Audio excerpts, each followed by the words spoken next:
Shout out Sniper T on the beat. Tamara to the break of dawn is on the rise, with life on the forefront of the mind. So line for line, you can ride this brain train and you can change your station without even touching the dial. So relax, stay a little bit, but listen for a while. And whether you're bumping this in the whip or in a business fit, it's a meeting you won't want to miss.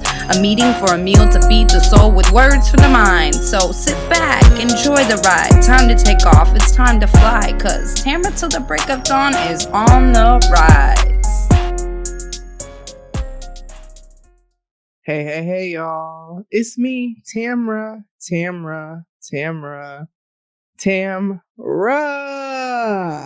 Yes. Thank you so much for tuning in. Welcome to the show. For all my new listeners, new episodes typically drop on Thursdays. I usually talk about my life, my interests, and the ways I'm trying to grow. So come on back through, you feel me? And for all of my day 1, 2, 9, 46, 183, 220, right? Whatever week you came in and you decided that you're just going to keep listening, I appreciate you. Thank you so much for wanting to hear about my life and be on this journey and all of that good stuff, y'all. Speaking of journey, y'all, I have been recording with StreamYard pretty much the entire duration of me having this show. I say that because there have been times where I've kind of maybe dabbled with trying a different recording platform. But listen, when I tell y'all that the greatest invention, so if y'all happen to be listening, the powers that be in the StreamYard multiverse, the greatest invention that y'all added to this platform is the ability for me to restart recording an episode. I don't know what it is about today because this has never happened, but when I tell you, we are, no lie, probably on take 10 of me recording this episode. I don't know if it's because it's the topic or whatever, or what is going on today, why I'm really struggling. But shout out to y'all, because the amount of editing I would have had to do had I not had that ability to restart, because that was not how it used to be. You start and then you end and that's it. Y'all, I could start, I could pause, and then if I don't like what's going on, I could restart. That's so dope. So shout out to y'all. But yeah, we're in this series where I am focusing on one theme in each episode as I talk about the ways that I'm trying to grow. And I'm not even going to lie, I've actually enjoyed being more focused on how I share about my life, simply because I'm loving these shorter episodes, especially when it gets into editing, right? Because I'm back to editing a little more heavily.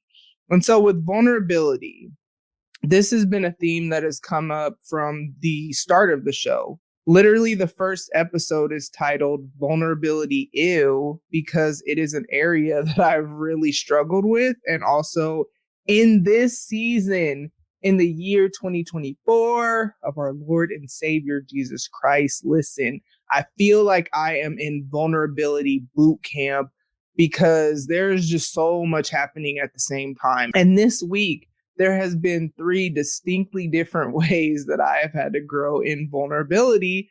So that's why this is what y'all getting in this episode, right? So, as always, I like to start this series by defining what the word means, because I found in my own life that I will be about to say a word or write a word, especially when I'm about to write a word, because that's when I'm really more so a little more introspective about what I'm saying, what I'm writing, what I'm whatever. And I'll get to thinking do I even know the definition of this word? Am I using it correctly? And there have honestly been times where I wasn't using it correctly based on the way the word is actually defined. Now, the English language is kind of weird like that, but we won't go there. So, vulnerability, the definition that I am focusing on for the purposes of this episode, is the willingness to show emotion or to allow one's weaknesses to be seen or known. Willingness to risk being emotionally hurt. Now listen, y'all. Nothing about that actually sounds fun. And honestly, sometimes being vulnerable is not fun. There are definitely risks involved when you make yourself known. There are definitely risks involved when you share your fears and insecurities, frustrations, even like past trauma, whatever. Whenever you are making yourself known, there are risks involved. You risk being disappointed. Yep, you risk having your feelings hurt. You risk having expectations not met. Like disappointment could happen just from having your feelings hurt. But if you have a certain outcome in mind for something and then what happens doesn't meet that expectations, you have the risk of that. You have the risk of even losing relationships at times too. So it is not anything that you should take lightly, but it is definitely something that is so important in any type of relationship, a work relationship, friends, family, more intimate relationships, whatever. Vulnerability is so important because yes, those are the negative risks, but the positive benefits, you can maybe get your needs met. You can grow closer in relationship and you can just feel safer with someone. And you know what it feels like when you feel safe with someone emotionally. And if you don't, I'm sorry. And I pray that you find relationships where you have that type of safety, because that has been really highlighted to me in certain relationships in my life. And I so appreciate those people that I have never, like, that I have always felt the freedom to be vulnerable with. Like, people who feel safe, man, that's such a beautiful thing. So if you don't have that, like, I just pray God brings those type of people into your life. But yes, even at work, it's important to be vulnerable. And as I told y'all, I started a new job at the beginning of the year, and I left the social work field, and I'm, the marketing director at my church. I do marketing and project management. The interesting thing about it, though, is I was already serving on the creative team. I've been at this church over 10 years. So I was already serving on the creative team. And in June, I started doing stuff with the broadcast team. So running broadcast cams. And then at some point in there or whatever, I started doing stuff with the production team. So like floor manager and stuff like that.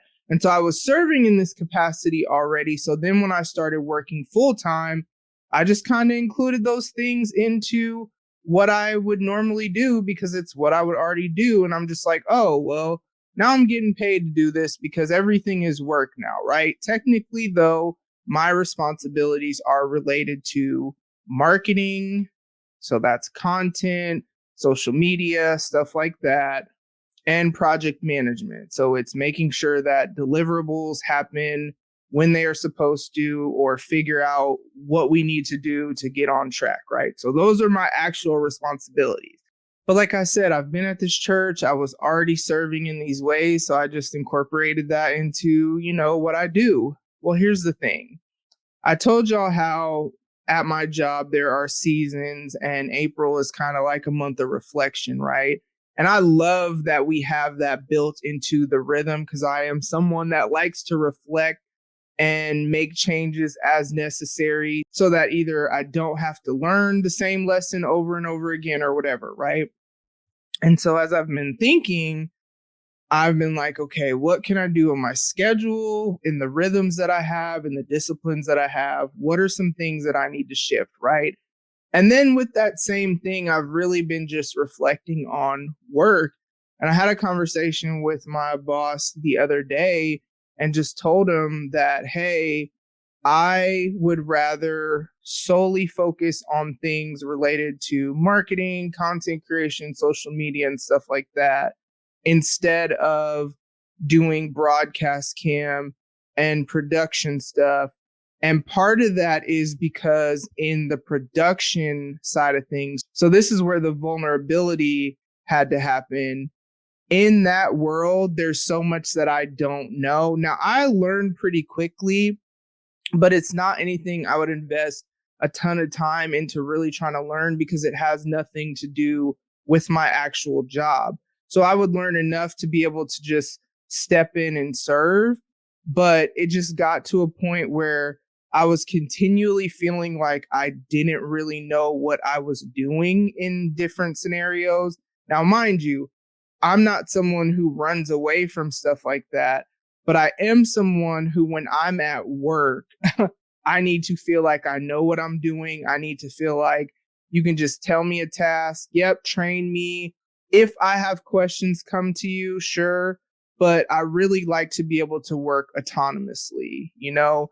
And that was not the case with that. Or if like technical difficulties happen, I don't know how to fix or do any of this. And now, granted, it's not like that was necessarily expected of me, but just being in that type of scenario, I just it I just didn't want it anymore. And so I told my boss that. And the beautiful thing is he said, okay, hey, this is where we need you to focus anyways. So who knows if he wasn't going to have that conversation with me anyways, right? And so I was vulnerable, not just said, hey, I don't want to do this anymore. But no one ever really told me to do that because technically that wasn't my job, but it's just things I had committed to and just kept doing it.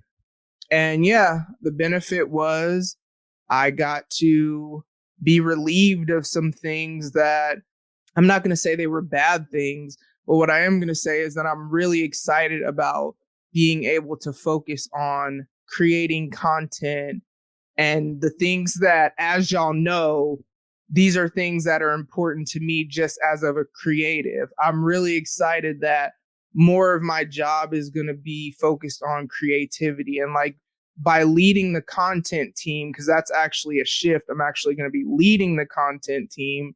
That means I can experiment with different stuff and have professional equipment to do it. So I have been helping out with photography. So I have been a part of the content team, but now I can have ideas and, you know, I've been doing behind the scenes stories on my Instagram when we're in content shoots. So you guys can see what's going on at my job because we do a lot of dope stuff. And so I'm super excited about that because that's stuff I had kind of got away from just because the busyness of just having to do all these different things. And so content has been something that was important to me for my own personal life. So I'm super excited about that, right? Okay, cool. So vulnerability at work, it worked out in my favor, right? So let's move on to the next thing. Sometimes when you are in relationship with people, you may get triggered, right? And with that, we are responsible for how we respond to our triggers. Our triggers are solely indicators that something is wrong. And typically, they are an indicator that there is still more healing that needs to be happening in an area that probably has nothing to do with whatever is happening right now. It probably has nothing to do with the person that has triggered you. However, that is the person, whatever they are doing, that is setting off the alarm that there's more healing to happen, right? And so I had a situation recently and I was triggered in a way that I was actually really kind of shocked that I was triggered in this way because I typically bounce back from things pretty quickly, but I had a conversation with someone and amidst that conversation, I got triggered and I could not bounce back from it. Like it literally took me hours to bounce back from it. And amidst those hours, which that's just not me, right? So during that time when I'm trying to figure out like, what is wrong with me? Why am I still struggling with this? What I realize is that basically in any given situation when you're triggered, you're either going to have a fight or a flight response typically. My typical response is flight response. Now, not necessarily run away, but I will be more quick to emotionally withdraw and just shut down I'm going to do that before I'm going to argue and go back and forth with you. It is very rare that I go back and forth with people. And so with that, what I learned is that this person, when I triggered them, they had a fight response, and their fight response triggered my flight response.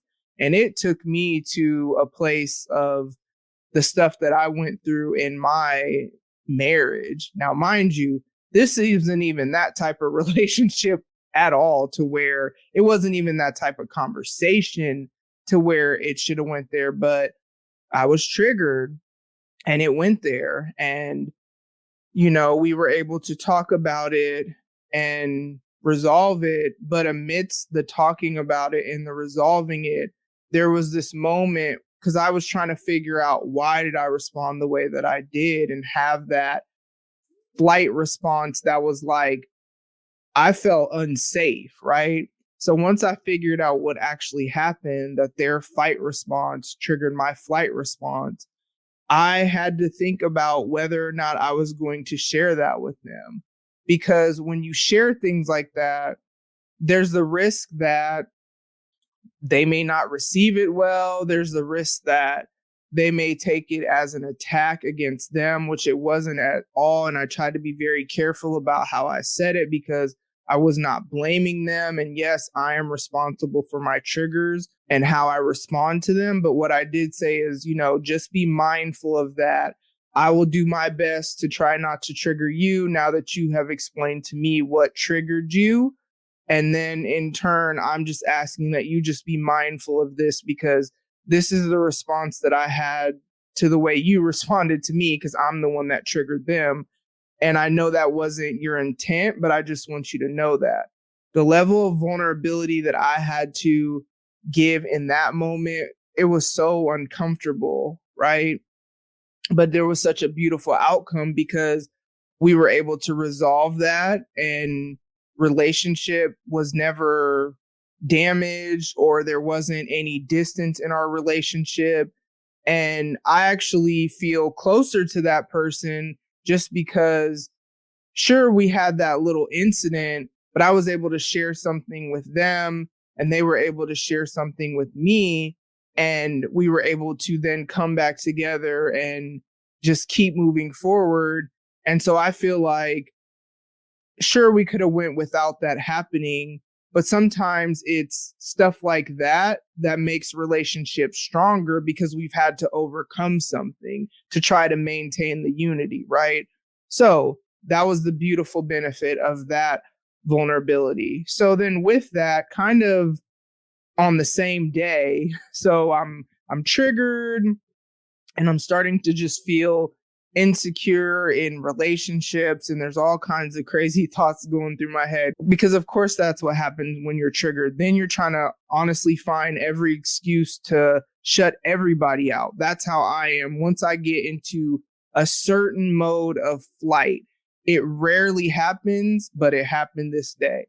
And so I text one of my friends, and long story short, like I said, I was just, for whatever reason, feeling not secure in our relationship.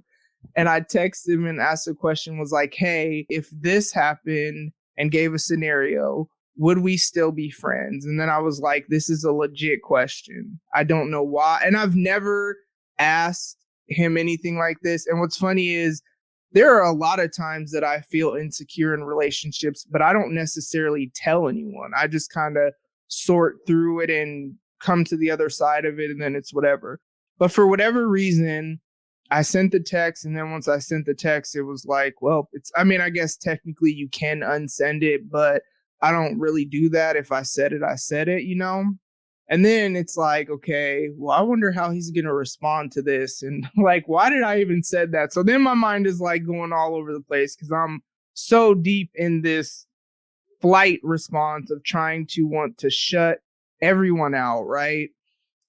But his response was so great, because he was like, of course, and why are you even entertaining that question? And so then I explained why, and kind of talked about what happened, how I was feeling.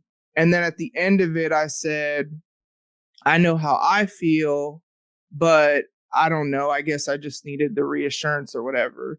And so, text some more. And then we actually ended up having a conversation about it. And what I've noticed is that for me, being vulnerable in that way by saying I needed reassurance, because reassurance is something that I need. Now, I don't need to be affirmed. I don't need to be validated. But as I just said, there are times for whatever reasons that I don't feel secure in relationships. And it doesn't make sense sometimes, the thoughts that I have. And I usually don't tell anybody, but I do need reassurance. So by me telling this person this, then it put the ball in his court on how he was going to respond. And so that's where that vulnerability came into play. But if I'm honest, I wouldn't have expected him to respond negatively, because the history that we've built in our relationship is that he has always been a safe space. And it's interesting because I've never really had to tell him what I've needed or how I needed to respond. Like, I didn't really know what I needed in that moment until he responded the way that he responded. And then the response that I had to his response let me know, yes, that's exactly what I needed you to do. And that's how it's been like throughout our relationship. And so it's interesting because, like I said, I don't usually say things like that to people or put anything out there to let people know that I'm feeling insecure in our relationship. And so I wouldn't have known what I needed in that moment, right?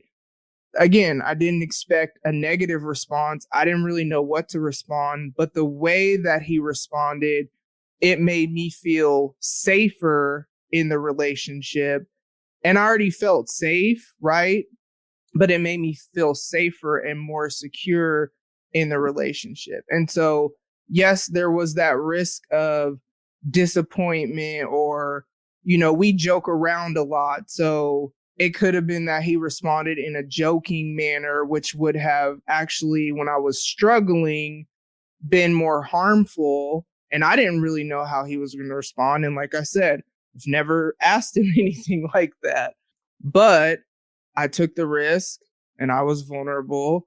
And on the other side of it, I feel safer in that relationship. So those are the 3 different ways that I've been vulnerable this week. But it's so cool. And I know it doesn't always happen like this, but in these instances, mind you, these are all safe spaces. And I kind of already knew they'd be safe spaces. But in these instances, there was a positive result on the other side of that. So as I give you tips on how to be more vulnerable in relationships, one of the most important things that I can say, and that is for all 3 of these very different relationships, but still the same theme is there for all of them, is these were already safe spaces that I knew I could be vulnerable, because we had already built some sort of relational equity. It's different for all 3 of them. There's definitely more depth to the last relationship where I said I wasn't feeling secure in our relationship. Why I was feeling that way is just I was struggling in general. But the whole point is that there was already safe relational equity in all of those relationships. However, it didn't start there. So I can actually use all 3 of these different type of relationships, because I remember with my boss, there was a time where something happened and I misunderstood a comment the way it was made in a meeting. And then it made me feel some type of way. And so he happened to call me and ask me whatever about something unrelated. But then I brought that up. And I remember feeling so much anxiety and all of that. However, the way that he received it was well. He said, "Hey, thank you for sharing, da da da da." Gave me perspective on what actually happened. And I'm like, oh, okay, yeah, that makes sense. But that right there was him putting a deposit in the safe space relational equity bank, I guess.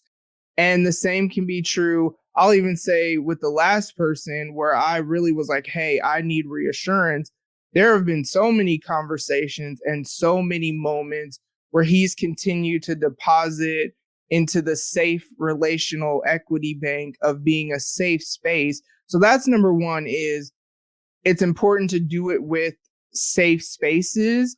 And you can discern or have intuition, whatever word you want to use, but you know when people are not safe. You have that feeling. You need to trust that because it's giving you that feeling for a reason.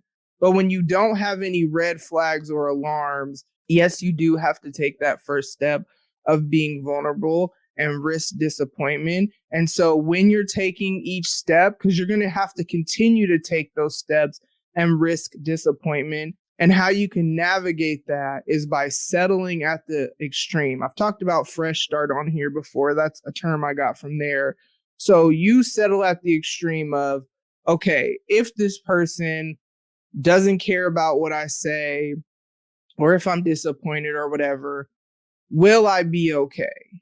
Right? You have to settle at the extreme that you will be okay if it doesn't turn out the way that you want it to, and take that vulnerable step anyway.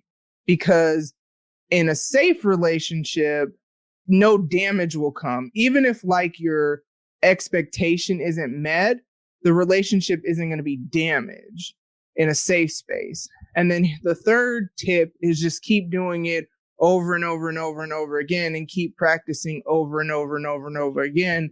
Because I remember when I first started trying to grow in being vulnerable, and this didn't start this year, this started years ago, I used to get literally nauseous and like sick to my stomach, and I hated it so much because I had had so many instances of not safety, not safe spaces, not safe relationships, right?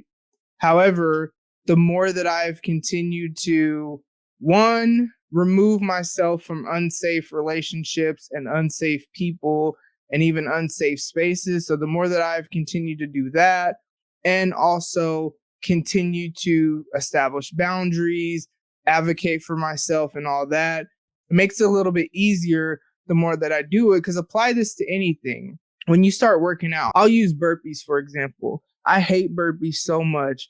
If there's ever a day that I ever say I like burpees, man, won't he do it? God is a way maker, because I hate burpees so much. But I will say that I have to do burpees with CrossFit.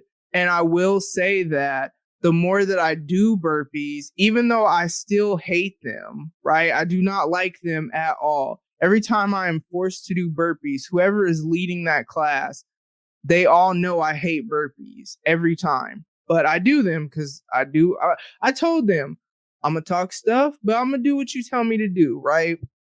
But what I will say is that I've noticed, because I've had to do burpees twice in the last week, I have gotten better at burpees. I am growing. And the first time I had to do burpees, keep doing it, keep growing, keep trying again and again and again. And you just keep getting better at it, and your muscles get stronger and you're less winded. It's the same thing with vulnerability. Yes, it can be beyond scary at first, depending on what you have been through. The other thing that you need to do, coupled with being vulnerable, is heal. Because in the second instance where I was triggered, before I could be vulnerable, one, I had to figure out what was going on, what I was being triggered by, and all these things. And then I had to take some time and do the things that I needed to do to get some healing. So that's important too, because it's going to be difficult to try to be vulnerable if you're just still broken and you're not focusing on your healing. So that's super important too. So yeah, vulnerability, I'm telling you, it's not always fun. Like, I'm telling y'all this in hindsight, and it's all laughs and jokes and all that stuff a little bit. But that day when because I had the last two conversations on the same day, that was a rough day. That was a really, really rough day. But on the other side of it, I feel so much freer. I feel so much safer. And had I not have been vulnerable to share, like, hey, this is how this affected me and or this is what I need, I wouldn't have been able to get that, right? So that's what I got for y'all this week. As always, make sure you are taking care of yourself mentally. Make sure you are taking care of yourself emotionally. Make sure you are taking care of yourself spiritually. For me, I need to focus on my relationship with the Lord. We all have a spirit. It needs to be healthy. That is how I keep my spirit healthy. That may look different for you. Whatever it is for you, though, that you have to do to get your spirit in a healthy place, do that, right? And I say it like that because I don't want anyone to ever feel like I'm trying to force anything on you. I definitely want to share what has been the best tool for spiritual health for me, of course. And of course, I want to share it with people because this whole platform is about, being healthy in different ways. So yeah, also make sure you're taking care of yourself physically. And you got to do all those things, take care of yourself in those different ways so that you can be healthy in relationships, because that's super important too. Listen, we're all going through stuff, right? The last thing we need is to be in relationship with people and have just so much division. Like, I really, really, really, really, really contend for unity in the relationships that are in my life. Does that mean I talk to everybody all over the world and whatever? No, there are definitely people that I maybe don't talk to for whatever reasons, but I'm saying that's different than being in relationship with someone and being intentionally divisive. Sometimes you do have to have seasons of separation from people, and maybe they don't want nothing to do with you, and that's okay, right? But don't you be the one out here causing division, okay? So thank you so much for tuning in. I love you so much. I will talk to y'all soon. Bye. Ladies and gents, this concludes transmission. Tune in next time for a whole new edition. Another adventure and mission to share, be heard, and clarify the vision of this whole new world for